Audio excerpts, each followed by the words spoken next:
প্রিয় বন্ধুরা, আজকে আমি তোমাদের গত দিনের আলোচনায় বলেছিলাম যে তরল পদার্থের পরিমাপ আমরা লিটার এককে সমাধান করি। আজকে আমরা সেই অঙ্কের সমাধান করব।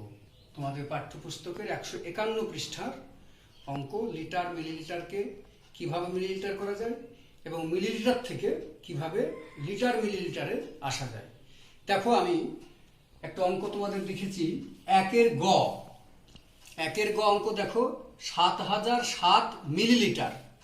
তাকে কি করতে হবে না, কত লিটার কত মিলিলিটার, এইগুলো আমরা মিলিলিটারকে 1000 দিয়ে ভাগ করলে লিটার হয়, এইভাবে করতে পারি। কিন্তু আমাদের বইয়ের যে নিয়ম, সেখানে এইভাবে করা হয়েছে অঙ্কটা। আমি সেইভাবেই তোমাদেরকে সমাধানটা করে দিলাম। দেখো, 7007 মিলিলিটার, 7007 মিলিলিটারকে কিভাবে লিটার এবং মিলিলিটারে পরিণত করব। সেক্ষেত্রে 7 গুণিত 1000 যোগ 7 ভেঙে নিলাম প্রথমে। এবার আমরা জানি 1000 মিলিলিটার মানে 1 লিটার, তাহলে 7 গুণিত 1 লিটার মানে 7 লিটার, আর তার সঙ্গে 7 মিলিলিটার। তাহলে আমার অঙ্ক হয়ে গেল 7007 মিলিলিটার সমান কত লিটার, অর্থাৎ 7 লিটার 7 মিলিলিটার। উল্টো দিক থেকে দেখো, যদি আমরা এই অঙ্কটাই করি, 7 লিটার 7 মিলিলিটারকে মিলিলিটারে প্রকাশ করো। ঠিক আমি এখানে কি দেখেছি এখন দেখো, তোমাদের একের উঙ্গ এই অঙ্কটায় আছে 4 লিটার 8 মিলিলিটারকে কত মিলিলিটার। একই রকম ভাবে দেখো, নিয়ম একই, যেভাবে যা করেছি।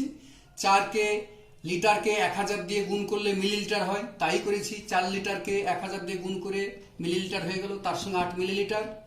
4000 মিলিলিটার যোগ 8 মিলিলিটার সমান 4008 মিলিলিটার।